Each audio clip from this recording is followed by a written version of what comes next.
In the early periods of Ottoman history, the deeds of some rulers shaped not only their own era, but also the centuries that would follow them. Murad I was one of those rulers. The Ottoman principality that he inherited from his father, Orhan Gazi, was still young. It was struggling against the other Turkish principalities in Anatolia, advancing into Eastern Roman territories and trying to establish a permanent presence on the European side. However, by the time Murad I died, the structure he left behind was no longer an ordinary frontier principality. It was a major political power that had advanced deep into the Balkans, established a regular army, created a strong system of government, and brought the surrounding states under its authority. So how did the Ottoman state undergo this transformation? How did the story of Murad I, which began in Rumelia when he was a prince, end on the field of Kosovo? And why is his reign considered one of the most important turning points in Ottoman history?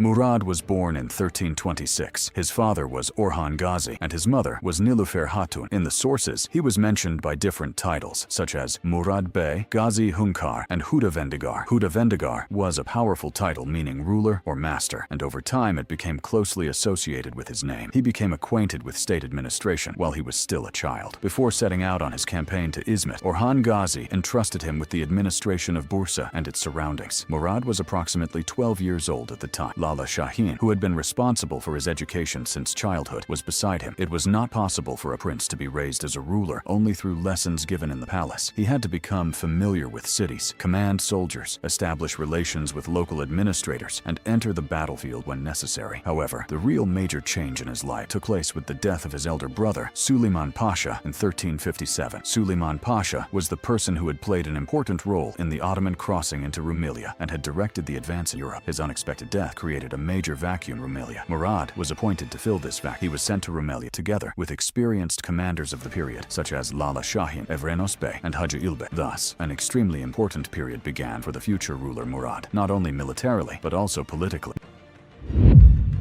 Murad's objective in Rumelia was not merely to capture a few fortresses. If the Ottoman forces wanted to establish a permanent presence on the European side, they had to control the roads, passes, and major cities of the region. Edirne stood at the head of these cities. Edirne was an extremely important center where the roads between the Balkans and Istanbul converged. It was not easy to secure Ottoman rule in Thrace without capturing the city. For this reason, instead of attacking Edirne directly, Murad first began to cut off the aid that could reach the city. Important points along the Istanbul-Edirne road, such as Çorlu, Lüleburgaz, and Babayski, were captured. With the capture of Keşan and Dimitoka in the south, Edirne became increasingly isolated. In the spring of 1361, Murad gathered the forces in Rumelia and marched on Edirne. As the Ottoman army advanced to the east of the city, the governor of Edirne came out with his forces to confront them. In the battle that took place near Sazlıdere, the governor's army was defeated. The governor abandoned the city and fled during the night. Thereupon, the people of Edirne opened the city gates. Murad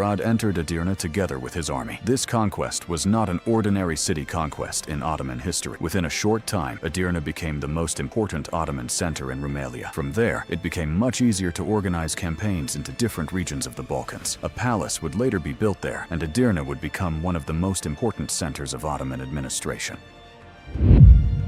While Murad was continuing his campaigns to secure Edirne, he received the news of the death of his father, Orhan Gazi, in 1362. However, his return to Bursa and accession to the throne did not merely represent a change of ruler. Some Anatolian principalities, taking advantage of Orhan Gazi's death, had begun to take action. Attempts were being made to start a struggle for the throne in the names of Murad's brothers, while the Karamanids and Eretna forces were putting pressure on Ottoman lands. Ankara had also fallen out of Ottoman control. Murad quickly returned to Bursa. Sandarlı Kara Halil, the judge of Bursa, had managed to maintain order in the city until Murad arrived. In this way, Murad ascended the throne without experiencing a serious civil war. However, the new ruler's first task was not to continue the conquests in Rumelia. He first had to consolidate his authority in Anatolia. He set out with the army he had gathered. He defeated the Eretna forces near Eskişehir and drove back the Karaman army. Thereupon, the Akis of Ankara handed the keys of the fortress over to Murad. Thus, even in the early years of his reign, it became clear that the Ottoman state had to struggle simultaneously in both Anatolia and Rumelia. Maintaining this balance would be one of the greatest challenges Murad I faced throughout his reign.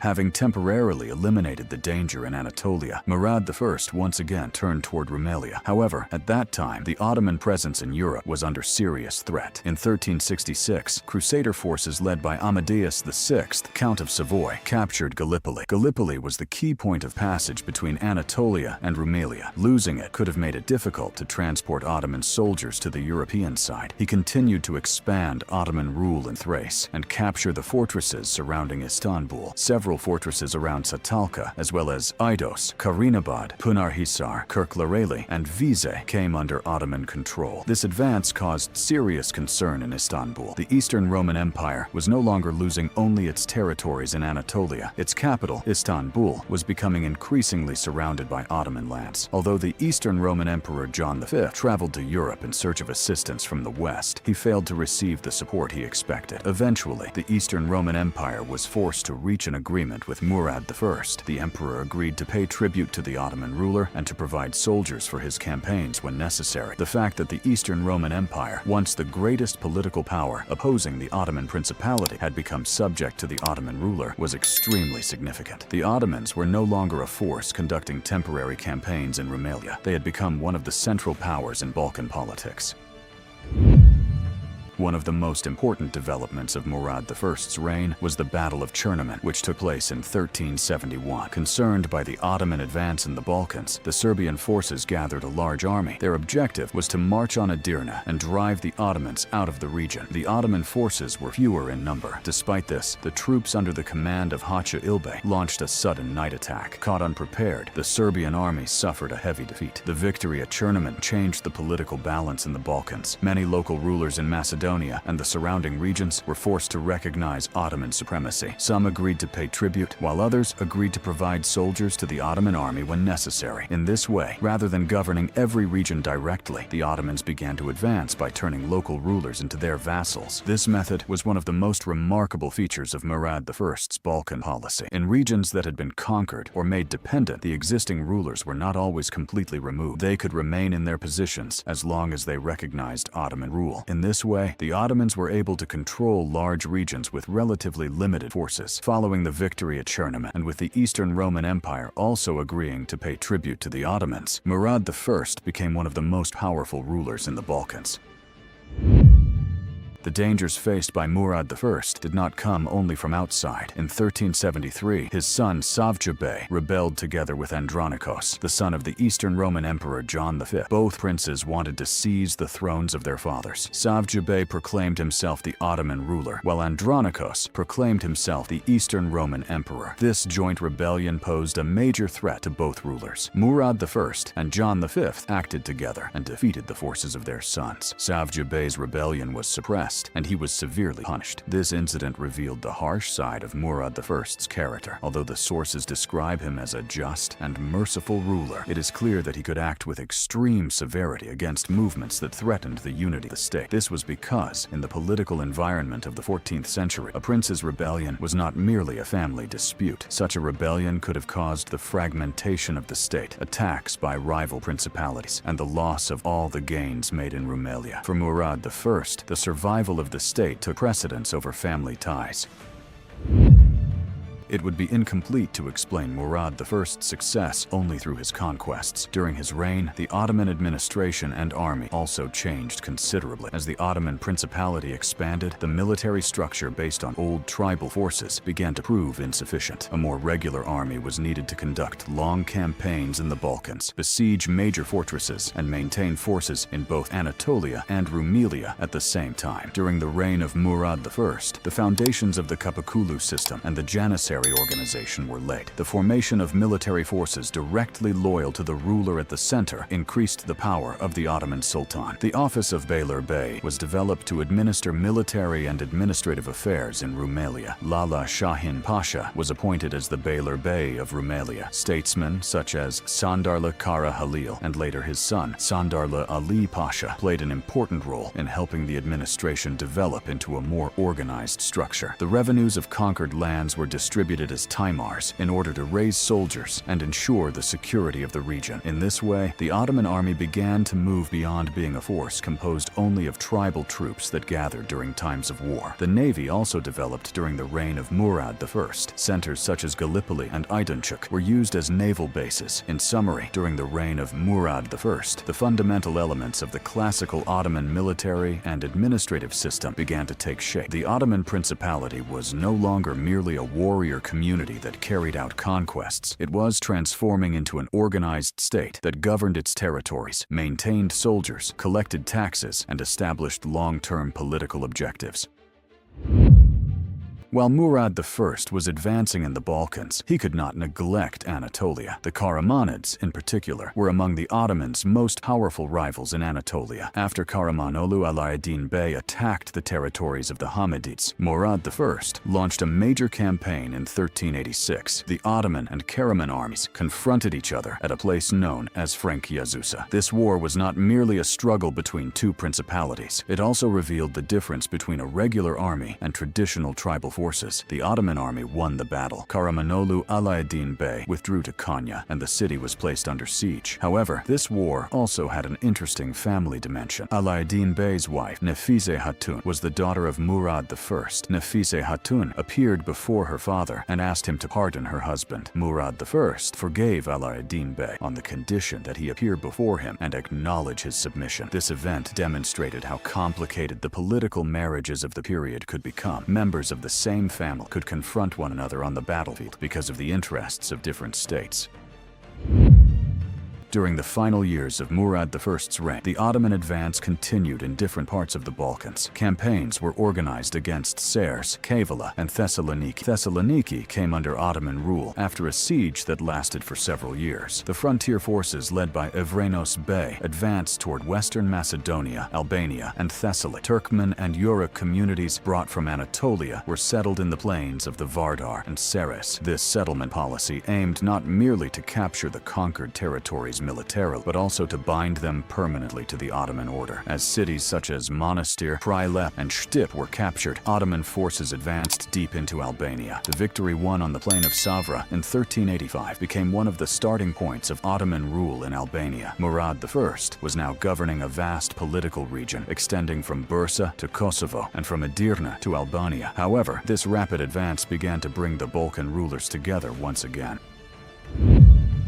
The Ottoman expansion in the Balkans had become an increasingly serious threat, especially to the Serbian ruler Prince Lazar. Lazar had previously recognized Ottoman supremacy and promised to pay tribute. However, as he grew stronger over time, he began to bring the surrounding Serbian regions under his own rule. He developed his relations with Bosnia and other Balkan powers. The defeat suffered by Ottoman raiding forces in Bosnia in 1388 encouraged some Balkan rulers who were subject to the Ottomans. A new alliance began to form in the region. Before advancing toward Kosovo, Murad I did not want to leave a powerful Bulgarian threat behind him. For this reason, a large force under the command of Chandarlı Ali Pasha was sent against Bulgaria. After a significant number of Bulgarian fortresses were brought into submission, the Ottoman army moved toward Kosovo. By this time, Murad I was over 60 years old and was an experienced ruler who had spent most of his life on campaigns. Despite this, he continued to take part in campaigns at the head of his army. The Ottoman army advanced through narrow passes, descended onto the field of Kosovo, and established its camp there. Facing them were the united Balkan forces led by Prince Lazar. Both sides knew that this war was not an ordinary frontier clash. The victory to be won at Kosovo would determine the future of the Balkans. On June 15, 1389, the two armies confronted each other on the field of Kosovo. During the opening stages of the battle, the left wing of the Ottoman army found itself in a difficult position. The attack of the united forces placed serious pressure on the Ottoman lines. However, Prince Bayezid, who commanded the right wing of the army, launched a rapid and powerful counterattack. Bayezid's intervention changed the course of the battle. The Ottoman army recovered and defeated the opposing forces. Prince Lazar was captured and killed. The Balkan alliance suffered a heavy defeat. However, immediately Immediately after the victory, one of the most extraordinary events in Ottoman history took place. According to the accounts in the sources, while Murad I was walking across the battlefield to inspect the dead, he was stabbed by Miloš Kobilj, who had been hiding among the bodies. Severely wounded, Sultan Murad died shortly afterward. Thus, the Ottoman state won the battle but lost its ruler on the battlefield. Murad I's internal organs were buried at the place where he died. His body was taken to Bursa and buried in the tomb within the complex he had commissioned in Çekirge, Bursa. A tomb known as the Hudavendigar Meshedi was later built at the place where he died in Kosovo. Following the death of Murad I, the Ottoman state faced an extremely dangerous situation. The army was in enemy territory. The battle had not yet completely ended. Moreover, there were two powerful candidates for the throne, Bayezid and his brother, Yaqub Bey. The leading statesman acted quickly and proclaimed Bayezid as ruler. Yaqub Bey was killed in order to eliminate the possibility of a struggle for the throne. Thus, for the first time in Ottoman history, a prince was directly eliminated by his brother after the death of their father for the purpose of securing the throne. Because of the speed he demonstrated during the battle, Bayezid would later become known as Yildirim, meaning the thunderbolt. However, the state he inherited was very different from the small principality ruled by his grandfather Osman Gazi or his father Orhan Gazi. Murad I left him a powerful state with extensive territories in the Balkans, a regular army, and developed administrative institutions.